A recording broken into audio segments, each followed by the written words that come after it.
dan mereka semua berwajah pucat seperti mayat. Pandangannya kosong, mulutnya terbuka tanpa ekspresi. Ada sebuah bak mandi yang berwarna kuning emas, lengkap dengan taburan bunga warna-warni 7 rupa.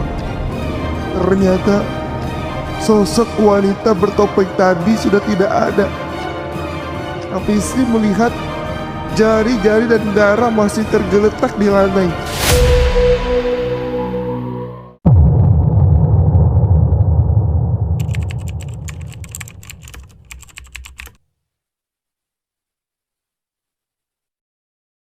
Pintu kamar itu tersenggol oleh Sri dan terbuka lebih lebar. Kemudian saat itulah wanita itu membalikkan badannya kepada Sri, dan ternyata dia pakai topeng putih dengan lukisan bentuk mulut yang menyeringai, dan gambarnya sama persis dengan yang ada di mimpi Sri kemarin. Sri hanya bisa menganga tanpa berkata apa-apa. Dari matanya di balik topeng terus menatap Sri. Dan tak lama wanita itu berjalan ke arah pintu, berjalan ke arah Sri. Sri tidak bisa berbuat apa-apa, dan akhirnya wajah Sri berhadapan langsung dengan topeng itu di celah pintu. Dan tak lama pintu tertutup. Wanita itu menutup pintu tepat di depan muka Sri. Kemudian mundur perlahan. Sri dapat merasakan darah mengalir deras di tubuhnya. Jantungnya berdegup sangat kencang. Tak lama musik gamelan yang terdengar hilang, berhenti mengalun. Pintu kamar itu lalu terbuka. Dari dalam kamar dan keluar seorang wanita dengan kebaya tanpa topeng. Si kenal wanita ini. Ternyata dia adalah Biida. Bibinya lalu menutup pintu dari luar dan tersenyum kepada Sri. Kamu pasti kebangun ya, Sri? Sri hanya bisa mengangguk. Lalu bibinya menawarkan untuk mengantarkan Sri kembali ke kamar. Bibi Sri bercerita bahwa kamar tadi adalah kamar tari. Dulu di usia 20-an, Bibi Sri adalah penari ronggeng yang cukup tenar di Sumedang. Semua orang memanggil namanya ketika Bibi Sri sedang pentas. Tidak ada yang menolak jika diajak goyang bersama Bibi Sri. Dan musik yang Sri dengar tadi adalah lagu Bambung Hideng. Lagu yang biasa dan bisa membius semua yang menonton ronggeng. Lagu yang membuat setan dan iblis merasuki lelaki yang pikirannya kotor. Bambung Hideng bisa memanggil arwah penghuni sekitar untuk masuk ke tubuh penikmat ronggeng. Dan ternyata hampir setiap malam Selasa, Bibi Sri memang menyempatkan berdiam diri di kamar tari, mengenang masa-masa dia menari ronggeng. Saat Sri tanya, "Kenapa Bibi menggunakan topeng?" Bibi itu tidak menjawab.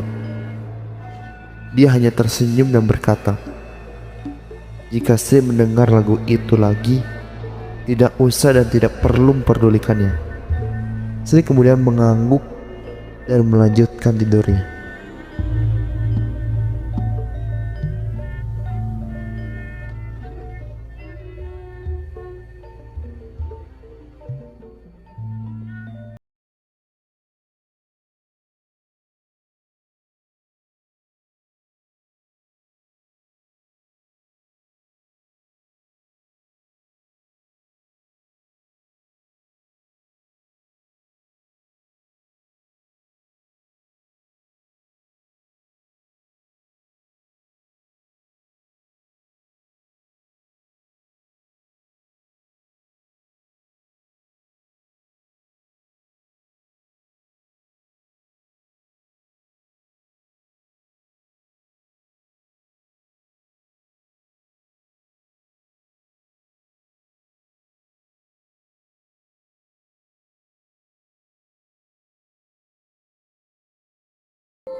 Sebulan berlalu, hubungan Sri dan bibinya semakin dekat.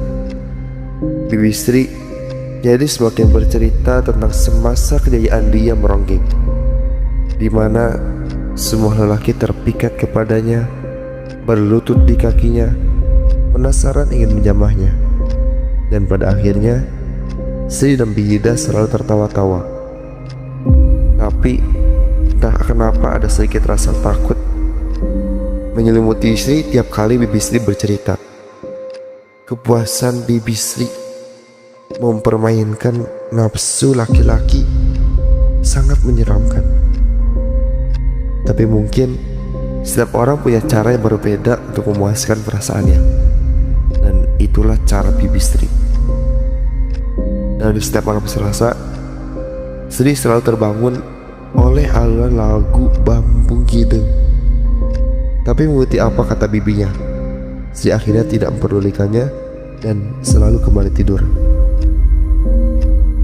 Suatu ketika seperti biasa, Sri terbangun oleh alunan lagu Bambu Hideng di malam Selasa. Sri mencoba untuk tidak memperdulikannya dan kembali tidur. Tapi tenggorokan Sri rasanya kering. Sri ingin minum segelas air karena rasanya haus sekali. Sri pun keluar kamar.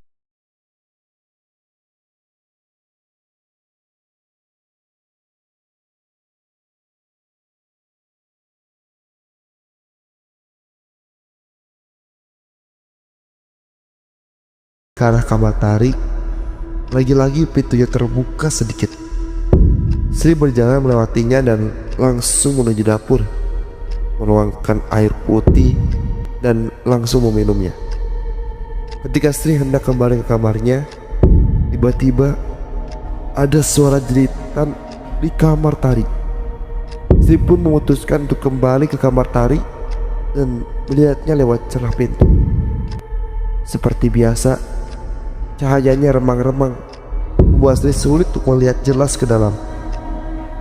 Tapi setelah Sri lihat dengan jelas, ternyata di sana Biyida sedang menari dengan kebaya dan topeng yang menyeringai, yang juga sama dengan mimpi Sri di kala itu. Gerakan tarinya, hentakan kuda-kudanya sama persis dengan yang Sri lihat di mimpinya. Tangannya menggapai-gapai langit, dan entah kenapa Sri sampai merinding. Sri ingin menangis. Bibinya menari dengan gerakan yang semakin aneh. Bibi Sri lalu mengambil sebilah golok dari kursi, mengangkatnya ke langit-langit, dan Sri mulai menebak-nebak apa yang akan terjadi selanjutnya. Bibi Sri lalu menaruh tangan kirinya di pingping, tangan yang kanan mengangkat golok. Sri mulai menahan nafas. Tiba-tiba Bibi Sri mengayunkan goloknya dan menebas dari jarinya hingga putus. Darahnya muncrat kemana-mana. Sontak saja Sri membuka pintu dan teriak, Bibi! Sri masuk ke dalam kamar dan melihat sekeliling. Sekejap lagu Bambu Hideng berhenti mengalun. Di pojok ruangan, Pasti kebangun beberapa ya. orang duduk bersimpuh memainkan gamelan, dan mereka semua berwajah pucat seperti mayat. Pandangannya kosong, mulutnya terbuka tanpa ekspresi, seperti orang-orang tanpa nyawa. Dan di depan mereka ada sebuah bak mandi yang berwarna kuning emas, lengkap dengan taburan bunga warna-warni 7 rupa. Di dalam bak ada seorang wanita yang sedang berendam, yang terpaku memandang Sri. Matanya merah penuh dendam. Wanita yang sangat Sri kenal, yaitu Biyida. Bibinya lalu bangun dan keluar dari bak mandi. Tubuhnya hanya dililit kain samping. Sri kembali melihat sekeliling. Ternyata sosok wanita bertopeng tadi sudah tidak ada.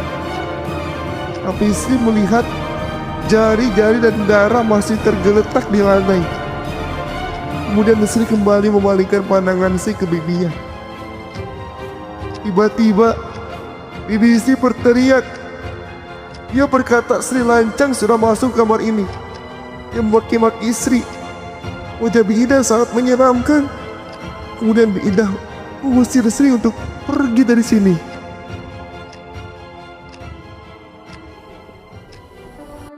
Keesokannya, Sri tidak lagi tinggal bersama bibinya.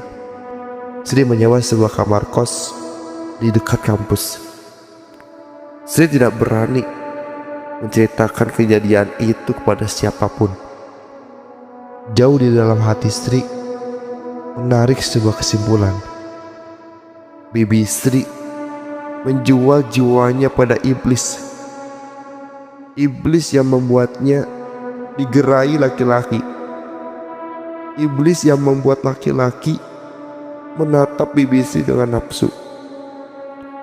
Iblis yang membuat bibi Sri secara tidak sadar juga telah berubah menjadi iblis.